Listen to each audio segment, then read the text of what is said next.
አሰላሙ አለይኩም ወራህመቱላሂ ወበረካቱ ውድ የአፍሪካ ቲቪ ተመልካቾቻችን እንደምን ቆያችሁ እንደምን ሰነበታችሁ ከታሪክ ማህደር ፕሮግራማችን ጀምሯል።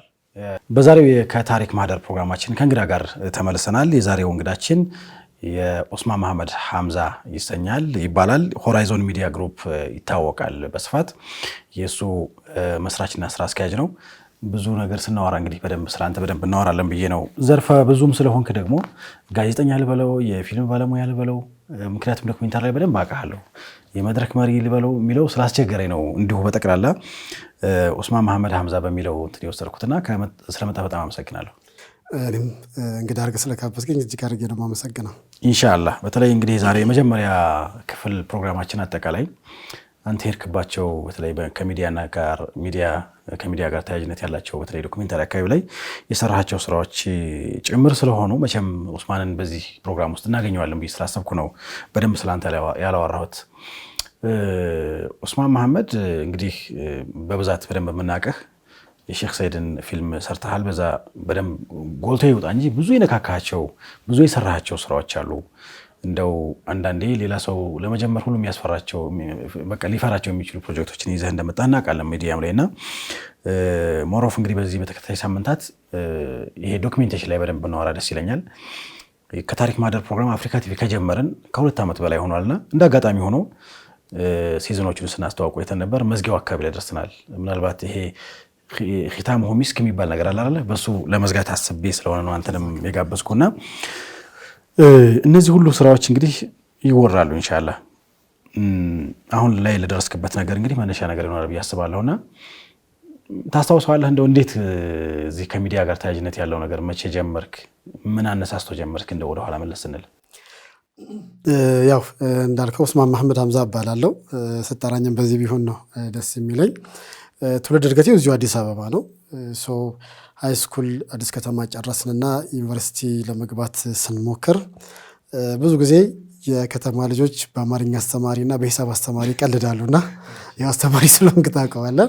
የኔ በጣም ፓሽኔ ሂስትሪ፣ ጂኦግራፊ፣ ፖለቲክስ፣ ህግ ምናምን በጣም እወድ ነበረ። ከዛ ሃይ ስኩል ወጣንና የኛ ጊዜ ዩኒቨርሲቲ በጣም ትንሽ ነበረ በቁጥር አዲስ አበባ ዩኒቨርሲቲ፣ ጎንደር፣ ሐረማያ በሚባልበት ሰዓት እንዳሁኑ ይሄ ሳይበዛ በፊት ነበርና አልሆነም። አዲስ አበባ ዩኒቨርሲቲ ኤክስቴንሽን ይጂ ሳመለክት በአማርኛና በማትስ ካልሆነ በስተቀር አትገባም ሲሉኝ ኦኬ ከዚህ ወጥቼ አስተማሪ ነው የምሆነው።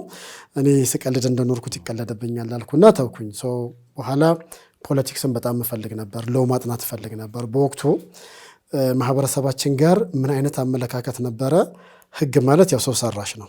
በሰው ሰራሽ ህግ ደግሞ መገዛት ወደ ኩፍር ያመጣል የሚል የተሳሳተ ፈትዋ ነበርና ከዛ ኦኬ ህግ ማራለው ብዬ እስልምና ማጣት የለብኝም በሚል ተው ነው።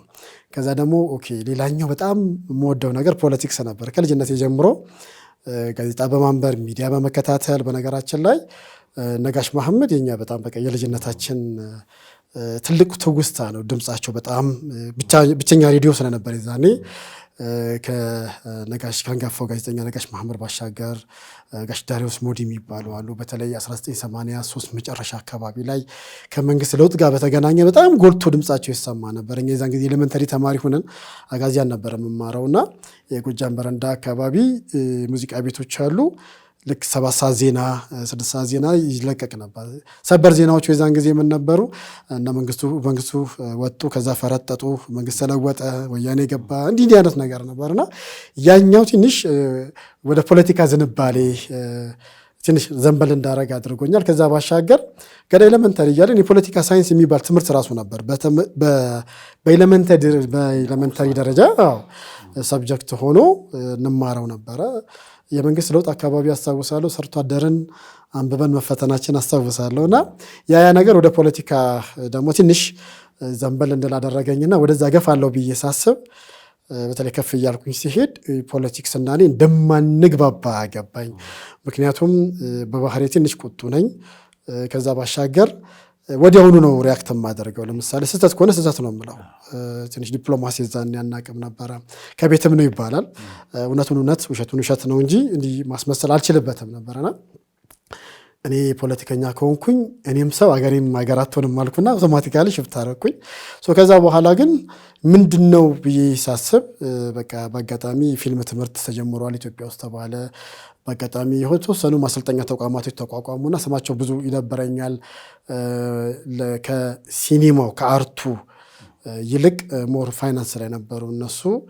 እኔ ግን በጣም ውስጥ የገቡ ሁሌ በጣም የማከብራቸው አስተማሪዎችን እዛ አግኝቻለሁ። አንደኛው የሁሉም ፊልም አባት ብርሃኑ ሽብሩ አስተማሪ ነበረ። ፎቶግራፊ ያስተማረን ሸምሱ መሐመድ ይባላል። ሁለቱም ከምስራቅ አውሮፓ ነው የመጡት ወይም ከራሻ። በማስተርስ ደረጃ ያው ፒኤችዲ ኦልሞስት ቀርቦ በዛ ዘመን ፊልም ተምረው እያስተማሩ እና በጣም ብዙ ፊልም ሰሪዎችን ካፈሩ ሰዎች ውስጥ ያው እኔም ተማሪያቸው ነበርኩና እሳቸውን በኋላ ደግሞ እየሄዱ በማስቸገር በመጠየቅ እንዲህ ልሰራ አስቤያለሁና ምን ይመክሩኛል እያሉ በማማከር አሁን በህይወት የሉም እንደነ ፕሮፌሰር አቢፎርድ ሰዎች ጋር ስንገናኝ ሞር ከዛ በኋላ ደግሞ ወደ ፊልም ስራ ዘነበልኩኝ። ፊልም ስራ ስሰራ ከተመረቀም በኋላ አንድ አሁንም ስሙን መጥራት የማልፈልገው ተቋም ጥሩ ትዝታ ስለሌለኝ ነው እዛ መማር ትርጉም የለውም። የፊልም ስራ በባህሪው ከወረቀት ባሻገር ወደ ፕሮዳክሽን የሚያመዝን ስለሆነ ወደዛ ገባን። እየሰራን እያለ ብዙ ቆየን። ከብዙ መቆየት ላይ ቁጭት ይፈጠርብኝ የነበረው ነገር ምንድን ነው? ሁልጊዜ አንድ አይነት ገጽታ ብቻ ነበር ኢትዮጵያ ላይ የምታየው። መልካም ሰራም ያንድ አካባቢ ሰው መልካም ምንም ሰራ ከሌ በአርቱም በታሪኩም የሚወሱት የሚወደሱት መድረክ ላይ የሚጨበጭብላቸው በሙሉ ያንድ አካባቢ ሰዎች ናቸውና ኤቭሪ የገጸ ባህሪ ምናልባት በኋላ ልናወራው እንችላለን። ኖርማሊ ለምሳሌ ከሌ በጎ ሰራ ተብሎ ቆመን የምናጨበጭብለት ሰው ከመቶ ብትቆጥር ተመሳሳይ ነገር ነው።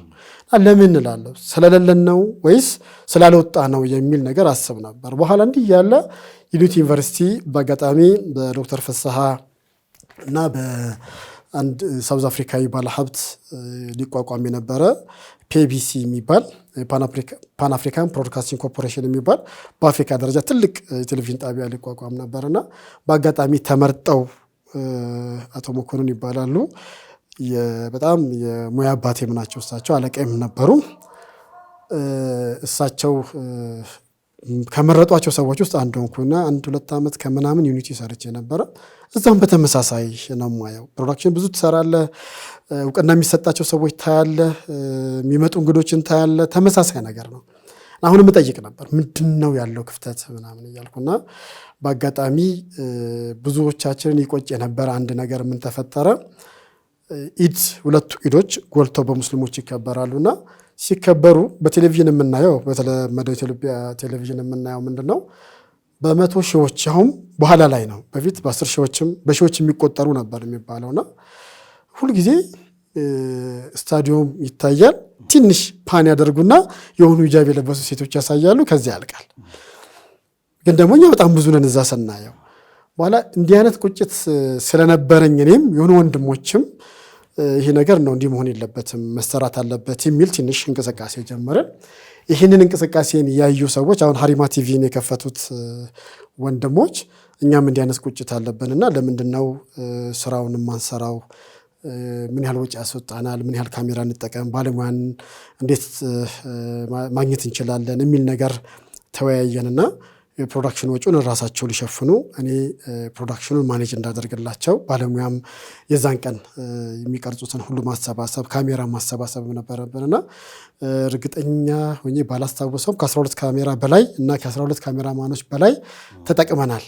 በጣም ደግሞ ስትራቴጂካሊ ቦታዎች መርጠን ነው ካሜራ ስንቀርጽ የነበረው 1999 እኔ ደግሞ የዛን ጊዜ ድሮን አልነበረምና አሁን ናኒ ህንፃ የሚባለው የሚድሮክ ሄድ ኦፊስ ሳያልቅ በፊት በነገር ላይ ብሬ ሊፍት አልነበረውም። ኢቭን ቀለም አልተቀባም።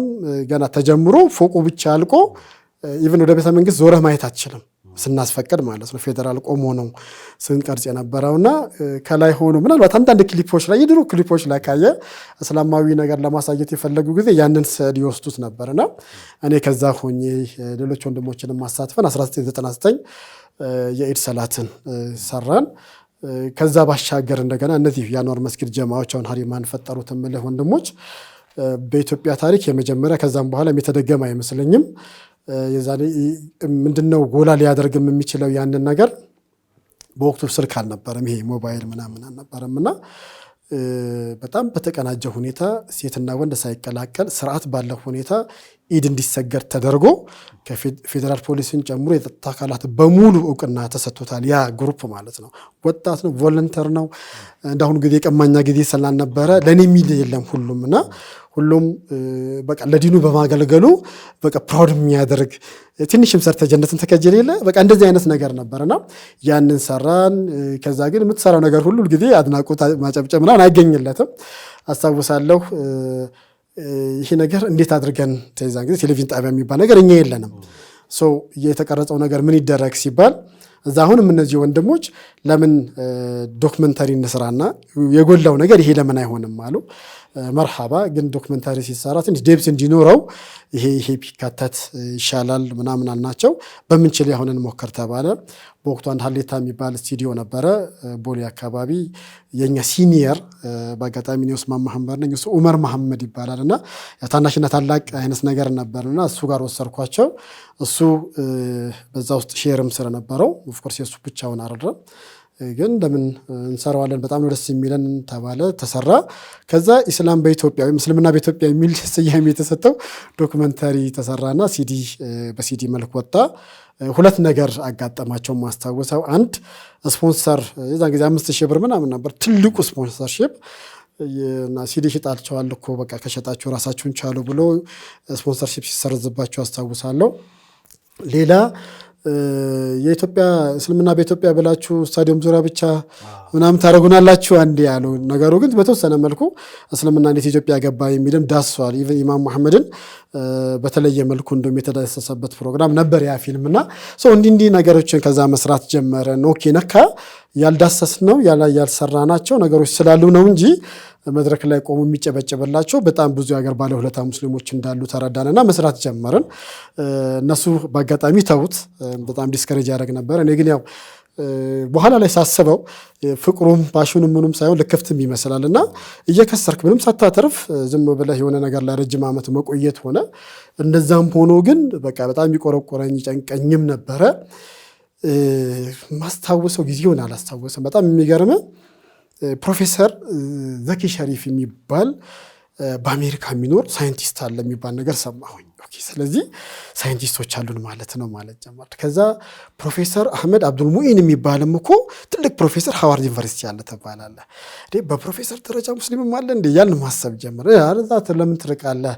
እዚህም እኮ ፕሮፌሰር አህመድ ሁሴን አለ ምናምን እንት ያል እየጠየቅን ስንሄድ ለካ በጣም ሰፊ ነገሮች አሉ በኢትዮጵያ ውስጥ ያልተዳሰሱ። እንዴት እናድርግ እያልን እያሰብኩ እንዳለ በአጋጣሚ አንድ ፕሮፖዛል ለፕሮፌሰር ሁሴን አህመድ ሁሴን ያልኩ አይደል ፕሮፌሰር ሁሴን አህመድ ላክንላቸውና የታሪክ ምሁሩ ፕሮፌሰር ሁሴን አህመድ ለሳቸው በልጃቸው በኩል ላኩላቸው።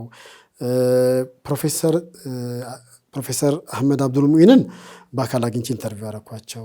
ከነሱ በፊት ግን ፕሮፌሰር ዘኪ ሸሪፍ አዲስ አበባ መጣ የሚባል ነገር ሰማ። ወጣት ነበር የዛን ጊዜ፣ ሳይንቲስት ነው በነገራችን ላይ።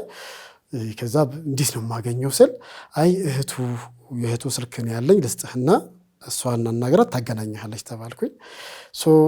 ምንድነው የዛን ጊዜ ፍላጎት የነበረው እንደሱ አይነት ሳይንቲስት መኖሩን ያሁን ወጣት ካወቀ ቢያንስ ሳይንቲስት ባይሆን እንኳን እንደው ለትምህርት ይበረታታል፣ ለለውጥ ለመማር ፍላጎት ያሳደርበታል የሚል ነገር አሳብኩና ደወልኩኝ። ማለበላለችኝ ኡስማን መሐመድ እባላለሁ ከፌሊክስ ፊልም ነው አልኩኝ። የዛን ጊዜ ሆራይዘን ፌሊክስ ፊልም ይባል ነበርና ምን ፈልገህ ነው? ፕሮፌሰር ዘኪን ፈልጊያቸው ነው ምናምን አልኩኝ። ኦፍኮርስ ወጣት ነው የዛን ጊዜ። አገናኘችኝ። ምን ፈልገህ ነው አለኝ። እኔ ፌሊክስ ፊልም የሚባል ድርጅት አለኝ፣ ፊልም መስራት እችላለሁ፣ አዳራሽ ተከራይቼ ሰው ሰብስቤ መድረክ ማዘጋጀት እችላለሁ እና ምን ላድርግ አለኝ። በቃ ዘኪ ሸሪፍ የሚባል አንድ ከሐረር ተወልዶ አሜሪካ ሄዶ ሳይንቲስት የሆነ ኢትዮጵያዊ እንዴት ሳይንቲስት እንደሆነ ለአዲሱ ትውልድ ንገርልኝ አልኩት። በጣም ደነገጠ። እንዲህ ብሎ የጠየቀኝ ሰው የለም። በተወሰነ መልኩ ድሬዳዋ የተወሰነ ነገር የተወሰኑ ሰዎች አግኝተውኛል። ከዚህ በተረፈ አይሁዶች ነው እኮ እንደዚህ ሲጠቀሙብኝ የነበረውና በኢትዮጵያ ደረጃ መድረክ አዘጋጅቼ ናና እንዴ ሳይንቲስት እንደሆንክ ለወጣቶች ንገርልኝ አለኝ። የለምና በጣም ገርሞኝ ነው። በጣም ነው የማመሰግነው። ማነው ስም አልከኝ? ኡስማን። በጣም የሚገርም የመጣሁትን አሁን ላገባ ነው አለ። ወቅቱ ያገባበት ወቅት ነበር አስታውሳለሁ። እና ሀኒሙን ወቅት ነው ደግሞ አሁን በቃ ሁሉ ነገር ጨርሼ ለወጣ ስን ነው ትንሽ እንደው ቀደም እንኳን ቢሆን ባለቤቴን አስፈቅጄ እንደው መጣለህ ነበረ እና ሌላ ጊዜ እንገናኝ፣ ጥሩ ሀሳብ ነው ያሰብከው እና በርታ አለኝ። ግን ከዛ በኋላ ግንኙነታችን ሳይቀጥል ቀረ። በኋላ አቶ መለስ ዜናዊ ለማግኘት ከመጣው ዓለም አቀፍ የሙስሊም ግሩፕ ጋር አብረው መጥተው ነበረ። የዛን ጊዜም ያው ወቅቱ የሙስሊሞችን ጥያቄ ለማንሳት ስለነበረ ሳንገናኝ ቀረን። ፕሮፌሰር ሁሴን አህመድም እንደዚሁ አላህ ይዘንላቸውና አኸራ ሄዱ እያለ ከዛ ፕሮፌሰር አህመድ አብዱል ሙሚንን አገኘኋቸውና አወራኋቸው። እንዴ በጣም እኮ የሚገርም ታሪክ ነው ያለን፣ ይሄ ነው ያ ነው አሉን። ከዛ በጣም ስለሚያስፈራው ስለ ኢማም መሐመድ ታሪክ በጣም ተናገሩና የፕሮፌሰር ሁሴን አህመድ ለቅሶ ላይ ረህመቱላህ አለይህ ምን አሉ? ድንኳን ላይ በጣም የሚገርም ንግግር ነው የተናገሩት። በጣም ብዙ ምሁራን ባሉበት የፕሮፌሰር ሁሴን አህመድ እውቀት መምጣት ለየት የሚያደርገው አሉ እንዲህ ባናቱ ተገልብጦ ይሄድ የነበረውን የኢማም መሐመድ ታሪክ በትክክል በሁለት እግር አቁሞ ያስኬዱት ፕሮፌሰር ሁሴን አህመድ ናቸውና የእሳቸውን መሞት ትልቅ ክፍተት ነው የሚፈጥረውና የእሳቸውን ክፍተት እንዴት እንደምንሞላ ማሰብ መቻል አለብን የሚል ነገር የሆነ ነገር ሲነ እሱ ራሱ ሌላ ነገር ፈጠረብን። እንዲህ እያለ ብቻ ሄደን እንዲህ አይነት ስራ ስትሰራ በጣም ደግሞ ያስቸግራል። አዲስ ነገር ነው። ከዛ ምን ላድርግ ያልኩኝ፣ ኦኬ ቴሌቪዥን ጣቢያ ማቋቋም አለብን የሚል ነገር ዝም ብዬ ነሸጥኩኝና ፕሮፖዛል አዘጋጅቼ ለሆኑ ሰዎች ያሳየኋቸው። በጣም በወቅቱ ከ1990ዎቹ መጨረሻ ወር አጋማሽ አካባቢ የነበረ ወቅት ስለነበር ይሄ የተነሳው መንግስት ልኮት የሙስሊሙን ምናምን አድምጥ የተባለ አይነት ሰው አድርገው ሰዎች አሰቡኝ።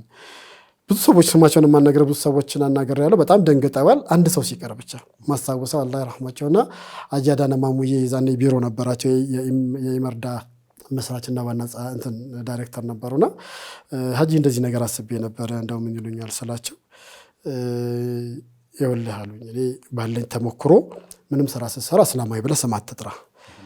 ያው እንደው ምን ነበር ያደረግነው? ውይይት ነበር የፈለግነው። የዛን ጊዜ ቴሌቪዥን ጣቢያን ደክሞኝ ነው እሳቸውን ያገኟቸውና ኢስላሚክ ሚዲያ ፎር ዴቨሎፕመንት ብለን ነበር ያሰብነውና አይ ኢስላሚክ የሚለውን አውጣውና ሚዲያ ፎር ዴቨሎፕመንት በለውና ከዛ በኋላ የውይይት ርዕስ ይሆናል፣ እኛም እንጋበዛለን፣ ሀሳብ እናዋጣለን ሲባል ከሳቸው ውጭ ብዙዎቹ ቀሩ። አይ በቃ ታዲያ ምን ይሻላል አልኩኝ። ዶክመንተሪ ፊልም በመስራት ብናሳይሳል ለመስራት ሳስብ የእውነቴን ነው የምነግርህ የአንዋር መስጊድ ዙሪያ አካባቢ በመሻይኮች የተከበበ አካባቢ ነው። በጣም ብዙ ኦልሞስት መርከዝ በለው። በጣም ጥሩ። እዚህ ሀሳብ ላይ ቆም እናድርገንና ፋታ ወስደ መልእክቶችን ተካትለን እንመለሳለን። ተመልካቾቻችን እየተካተላችሁ የምትገኙት ከታሪክ ማህደር የተሰኘውን ፕሮግራማችንን ዛሬው እንግዳችን ኡስማን መሐመድ ሐምዛ ነው። መልካም፣ ትንሽ ከአፍታ ቆይታ በኋላ ተመልሰን ይህን ሀሳብ እንቋጨዋለን። ተመልካቾቻችን አብራችሁን ቆይታ ያደረጋችሁ ስለሆነ ከልብ እናመሰግናለን። ዛሬ እንግዳችን ኡስማን መሐመድ ሐምዛ ነው። አብራችሁን ቆዩ።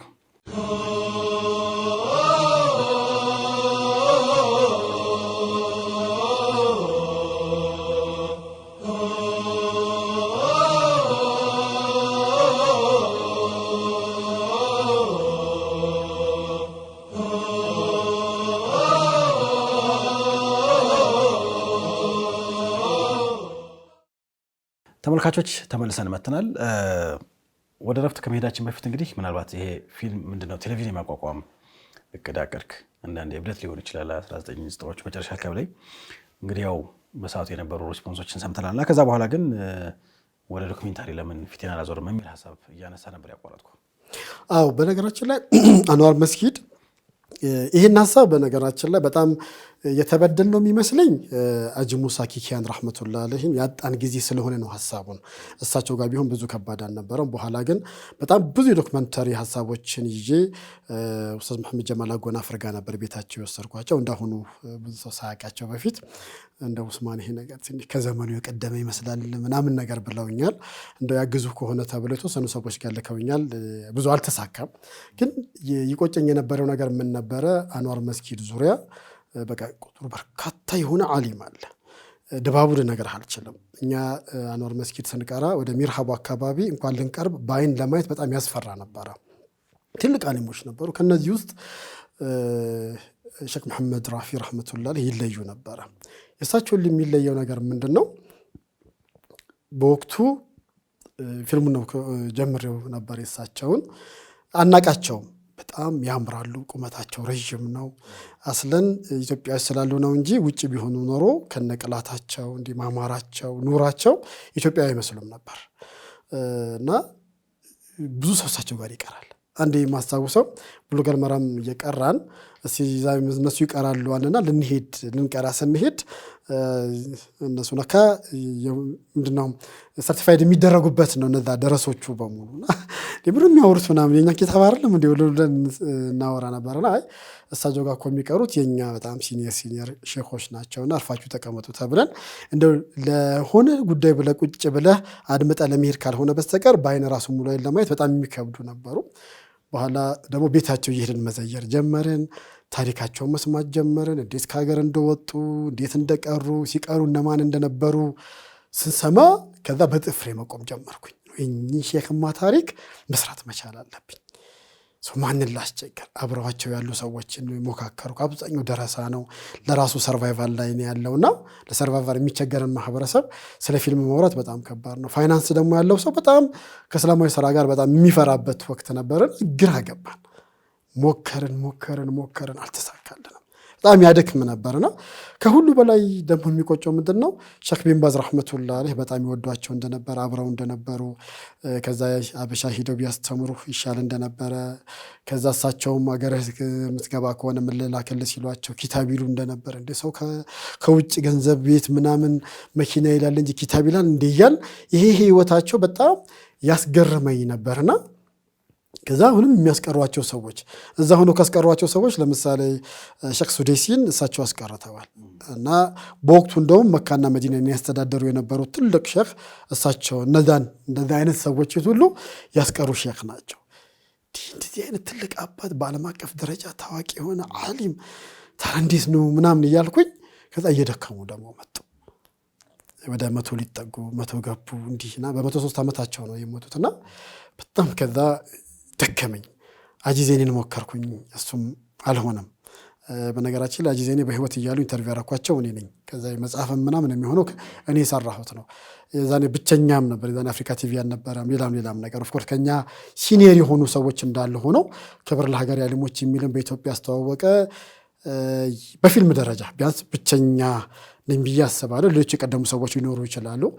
አንዳንድ ጊዜ በአንተ በኩል ብቻ ያለ አይደለም ሀቁ፣ ሌሎች ሰዎች የሚጀምሩ ሰዎች ሊኖሩ ይችላሉ። ምክንያቱም በኢትዮጵያ እስላማዊ ለምሳሌ ስነ ጽሁፍ ውስጥ ብዙ ሰዎች ሌትሊ አሁን ያሉትን ሰዎች ነው የሚያውቁት።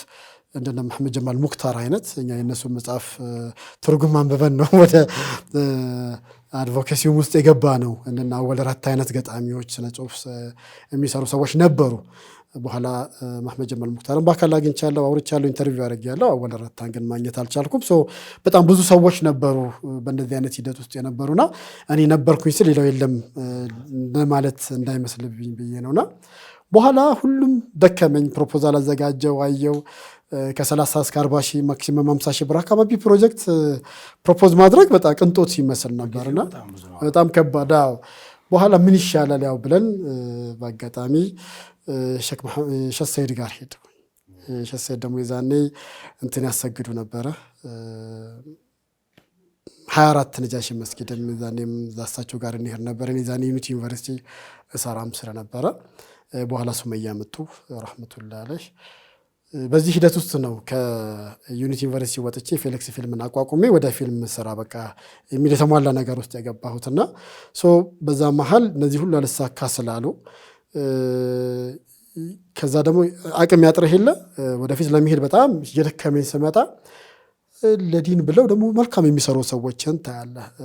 በተለምዶ ረዳት ፕሮፌሰር መሐመድ ሰይድ ይባላሉ፣ ወይም በተለምዶ ሰይድ መሐመድ ሰይድ ቾምቤ ይሏቸዋልና በአዲስ አበባ ዩኒቨርሲቲ አረብኛን በማስተዋወቅ ዲፓርትመንት በመክፈትና ብዙ ተማሪዎችን በማፍራት ይታወቃሉ።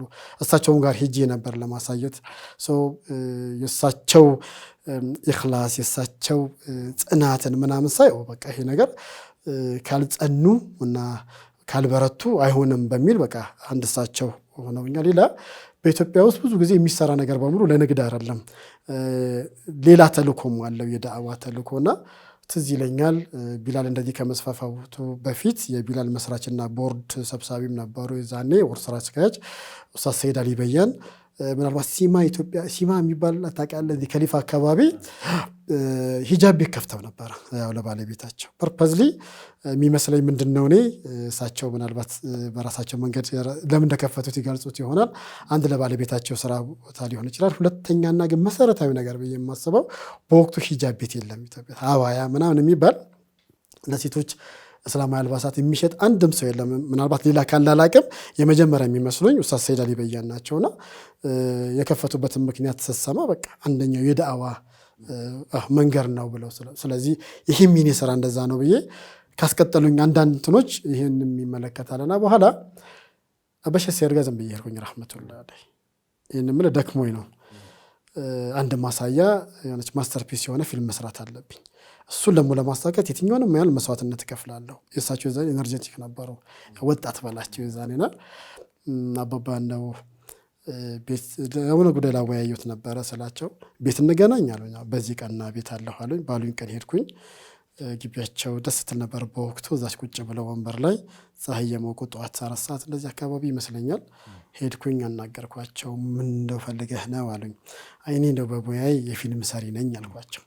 ምንድን ነው ፊልም አሉኝ። እንደዚህ እና እኔ ታዲያ ከኔ ምን ፈለክ ሲሉኝ የብዙ ሰዎች ፊልም ተቀጥሬም ሰርቻለሁ በሆነ እንግዲህ የረዳትም ካሜራ ልትሆን ይችላል፣ ካሜራማንም ብቻ እንደዚህ በብዙ ነገሮች ተሳትፌያለሁ። እንደው የኔ የምለው ፊልም እንደ በጣም የምፈልገው ሰው ታሪክ መስራት እፈልጋለሁና እንደ እርሶ ፈቃደኛ ከሆኑ ተወልደው ካደጉበት ከቀሩበትና እንደ መካነ መዲና ሲቀር አቅሙ ስለሌለ አቅም በፈቀደ አሁን እስካሉበት የህይወት ደረጃ ድረስ የህይወት ታሪኮትን መስራት ፈልጌ ነበር ስላቸው በጣም ደነገጡ።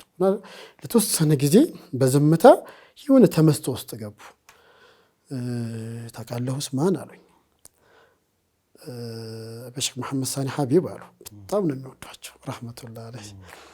እሳቸው 1981 ሲያልፉ ዜና ተነግሮ አሉ እሳቸውን የሚገልጽ ፎቶ ጠፍቶ ወይ ማንነታቸውን የሚገልጽ ፎቶ በወቅቱ ጠፍቶ አሁን ነጃሺ መስጊድን ሲመርቁ የተቀረጸ ቪዲዮ ነበርና አምጡ ተብለን እሱን ስንሰጥ አስታውሳለሁ።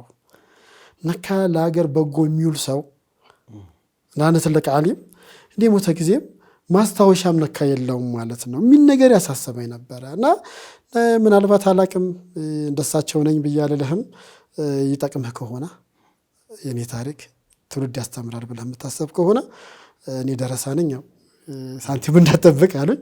እኔም ካንተ ምንም አልፈልግም፣ ምንም ነገር ለማገዝ ዝግጁ ነኝ አሉኝ። በቃ እንደዛ ከሆነ አላህ ከፈቀደ ከዚያ ስጀምር ከዚህ አልጀምርም አልኳቸው። እዛው ተወልደው ካደጉበት ቦታ አልኳቸው። ምናልባት ይሄኛው ታሪክ ራሱን የቻለ ቀጣይ ሳምንት የእሳቸው ጉዳይ ይሄዳል ብዬ ነው። ምናልባት እንደው መሀል ላይ እንቅፋት እንዳይሆን ብዬ እሳቸው ይነሳና እንደ ካለን ጊዜ አንጻር ምናልባት ኡስማን የምትነሳባቸው ሌሎች ነገሮች ያሉ አሁን ይሄኞቹ ሶፍት ፖለቲክስ እንበላቸውና በጣም ሀርዱ ላይ ደግሞ የድምጻችን ይሰማም ላይ እንደነበር በተለይ አርካይቭ ከመያዝ አንጻር ምናምን የነበሩና እነሱ ነገሮች እስኪ አጠር አድርገን ንገረኝና ይህን ዘግተ ነው ቀጣይ ሳምንት ሼህ ሰይድን በተመለከተ በተለይ ያን የመሰለ ዶክሜንታሪ ሲሰሩ ከዚህ ከሂደቱ ጀምረን እንደገና ተመልሰን ገጠር ላይ ምን እንደገጠሟቸው ሂደቶችን እስኪ በደንብ ነው። በነገራችን ላይ ያው ዋና የኔ ግን ወደዚህ ነገር ያስገባኝ ሰበቡ ስነግርህ በኢትዮጵያ ውስጥ እንግዲህ ሙስሊም ሆነው በጎ አበርክቶ ያላቸው ሰዎች ለሀገር ለወገን መልካም የሰሩ ሰዎች እንዴት ይታወሱ፣ እንዴት እውቅና ይሰጣቸው፣ ሌጋሲያቸው እንዴት ይቀጥል ነው ዋናው የኔ ዓላማ የነበረውና እሱን ነበረ ያንን ሌጋሲ ማስቀጠያ ፊልምን እንደ አንድ ቱል ተጠቅሞ መስራት አለብኝ ብዬ ያሰብኩትና ፎርስ እሱን በመስራት ሂደት ውስጥ እያለን እንግዲህ ቻሌንጁ ከባድ ነው ብያለሁ። በኋላ አፍሪካ ቲቪ ተቋቋመ። አፍሪካ ቲቪም ሲቋቋም ፌሌክስ ፊልም የዛን ጊዜ ፍቃድ ካላቸው ጥቂት ተቋማቶች አንዱ ስለነበረ በኡስማን በኩል እንጀምር ብለው ከኔ ጋር አብረኩሩ ያቋቋሙና ወደፊት ሊሄዱ የነበሩ ሰዎች ነበሩ። የዛኔ ሱዳን ኤምባሲ ከሚመላለሱ ሰዎች ውስጥ ሌላው ደግሞ የተሻለ እድል አለና እዚህ እንስራ ተብሎ አሁን እስከ ቅርብ ጊዜ ድረስ የአራት መንታ አካባቢ ጋር የነበረው እዛ ስቱዲዮ እስኪመጡ ድረስም ነበሩ። በኋላ ፌሊክስን ፊልም ዝጋውና እኛ ጋር አብረን እንሰራሉ። እኛ እዛ ይሄ የራሴን ህልሜ ማስቀጠያ ነው አልኩኝና የኔ ስቱዲዮ እንቁላል ፋብሪካ ነበርና በዛው ያቀጠለ። የአፍሪካ ቲቪ መምጣት ለፊልም ስራ ያስቸገረኝ ምን ነበር የዛኔ እኔ ፕሮፖዝ ያደረኩት እንደውም በቃ ቴሌቪዥን ጣቢያ ይቋቋም፣ ግን የሀገራችንን ታሪክ በተለይ መሻይኮቹን ታሪክ እኛ ብንሰራው ሱዳኖቹ ከሚሰሩት ይልቅ በእኛ ቢሰራ ያምራል፣ በራስ ቋንቋ የሚወራ በደንብ የምናውቀው ስለሆነ እነሱ ምናልባት ለሆነ ፕሮግራም ማሟያ ሊሰሩት ይችላሉ። እኛ ግን በቃ ሌጋሲያችን ማንነታችን ነውና እኛ እንስራው የሚል ፕሮፖዛል ሲዝለኛ ሼክ አብዱል ሐይ በነበሩ ሰው ፕሮፖዝ ማድረጌን አስታውሳለሁ። በዛ ሂደት ውስጥ እያለ ኦልሞስት የኔ ፊልም አልቆ ማስተርፒስ የምለው የሼክ ሰይድ ፊልም አልቆ 10,000 ዲቪዲ ታተሞ ድንገት ያወለ አብዮት ተፈጠረ። ምናልባት ዝርዝሩን በኋላ ልናወራው እንችላለን። ድምጻችን ይሰማ በኔ በኩል የድምጻችን ይሰማ ትውልድ በመሆኔ በጣም ፕራውድ አደርጋለሁ። በጣም ነው የምኮራው። ግን ደግሞ ብዙ ጊዜ የሆነ በእኛ ሰፈር ቋንቋ መሸቀያ ሆኖ ነበርና እንዴ አንተ ለምንድን ነው ነበርኩኝ የማትለው ተሰድጃለሁ የማትለው ምናምን ሲሉኝ እኔ ከሰራሁት በላይ ያጎደልኩት ይበልጣል። ምናልባት አላህ Subhanahu Wa Ta'ala ከስደት መልስም ቢሆን ደግሞ ዳግም የመኖርን እድል ፈቅዶልኛል። ግን በድምጻችን ይሰማ የከፈልነው ዋጋና ከዛ በኋላ ያገኘነው ነገር ወላሂ አልተጣጣመልኝምና እንዲሰርቼ ብዬ መኮራበት አይደለም ብዬ አስባለሁ። ከስደት መልስም እሱን መስራት እፈልግ ነበረ። ሙሉ ለሙሉ የዛኔ ህልሜን በሙሉ አስቀምጬ በየሳምንቱ እና አንዳንድ ስብሰባዎች ከድምጻችን ይሰማ ጋር በተገናኘ ያሉትን በሙሉ በራስ ተነሳሽነት በኡስታዝ አቡበከር አህመድ አብሽር ባይነት ሰርቻለሁኝ። ኦልሞስት ሁሉም በሚባል ደረጃ እኛ የሰራነውን እና በየሳምንቱ ጁምዓ ያው እኛ እንደ ፌሊክስ ፊልም እንቅረጻው እንጂ በባለቤትነት የኡማው ነው። ይሄንን ደግሞ እየቆራረጠ አለ የራሱ የተለያየ ዘርፍ ነበረው በነገራችን ላይና የኛ የሚዲያ ዘርፍ በተለይ ፕሮዳክሽን ላይ ነበረ። እየተቆራረጠ ጁምዓ ይለቀቅ ነበረ። አብዛኛዎቹ አክቲቪስት የሆኑት የድምጻችን ይሰማ እኛ ቆራርጠን በምንልከው እንትን ነው ቢላል ቲዩብ ጨምሮ ሌላ ብዙ ሰዎች የታወቁትና የዛኔ ኦፍ ኮርስ በተወሰነ መልኩ ኮንትሪቢዩት አድርጌያለሁ ብዬ አስባለሁ። በዛም አሉ ግን እነዛ ነገሮች አሁን ላይ ይገኛሉ። ወላሂ የተወሰኑ ነገሮች በአጋጣሚ የሚገርምህ እንትን እያሳደዱኝ ነበር። እኔን ሲያሳደዱኝ ያው ኡስማን የሚባል ሰው እንዲህ ተጽዕኖ ይፈጥራል ምናምን ብለው ሳይሆን አርካይቭ እኔ ጋር እንዳለ ያውቃሉ። በየጁማ እየመጣ የሚቀርጽ ከአንድም ሁለት ካሜራ ሰው እንደ ግሩፕ ሂደን እንቀርጽ ነበርና ያንን ለማፈን ለመውሰድ ፈልገው በጣም ይፈልጉን ነበር። ወደ መጨረሻው አካባቢ ላይ ስቱዲዮ ተሰብሮ ላፕቶፕና ሃርድ ዲስክ ተሰረፍን። ከዛ በኋላ ግን ይሄ እንደሚመጣ አቅ ስለነበረ ለኡስታዝ አቡበከር አህመድ ሙሉን ሰጥቼዋለሁ። ኡስታዝ አቡበከር ጋር ይኖራል ብዬ አስባለሁ። ሌላ ግን በአጋጣሚ በፍላሽ እየተቀባበን ነበረ። የዛን ጊዜ ቴክኖሎጂው ፍላሽም ነበርና ካርድ ዲስክ ባሻገር እሱ ላይ የተረፈ በኋላ አግኝቻለሁ። እኔ ጋር ለዶክመንታሪ ፊልም ይጠቅመኛል ብዬ አርካይቭ ላይ አስቀምጬዋለሁ። ከስደት ስመጣ ሰራዋለሁ ካልኩት ዶክመንታሪ ውስጥ ድምጻችን ይሰማ ለምን ተጀመረ እና ከዛ ስደት እስሩ ምኑ ሁሉ ነገሩ የህይወት መስዋዕትነት እስከ ማስከፈል የደረሰ ነበርና ያንን በተመለከተ ፊልም ሰራለሁ ብዬ አስቤ የሰበሰብኩት ነው ያለው። የተቀረው ግን ኡስታዝ አቡበከር አህመድ ጋር ካሴቱንም ሃርድ ዲስኩንም ሰጥቻለሁ። አይ ቲንክ የት እንዳለ ያውቀዋል ብዬ አስባለሁ። በጣም ጥሩ። የዛሬውን እዚህ ላይ እናጠናቀውና ምናልባት እንግዲህ በህይወት ሂደት ላይ ከሚዲያ ጋር ተያያዥነት ያሉ ስራዎች ምናልባት ሳምንት ስንመለስም ቀሩንላቸው ነገሮች እናካተለን። በተለይ ግን የሼክ ሰይድ ሱመያ በተለምዶ ስለሚታወቁ ነው። የእሳቸው ፊልም በጣም አስደናቂ ፊልም ነበረ። ያው እንዳልከው ጊዜውን የቀደመ ምናምን ነበርና እሱ ቀጥሎ ነው በነበር ብዙ ሰዎችን አርካይቭ ማስቀመጥ እንችላለን ታሪካቸውን። ይሄ በጣም የምንኮራበትም ስራህም ስለሆነ እሱ ላይ በደንብ እናወራበታለን። ለዛሬው ግን ከልብ አመሰግናለሁ። እኔም በጣም አመሰግናለሁ።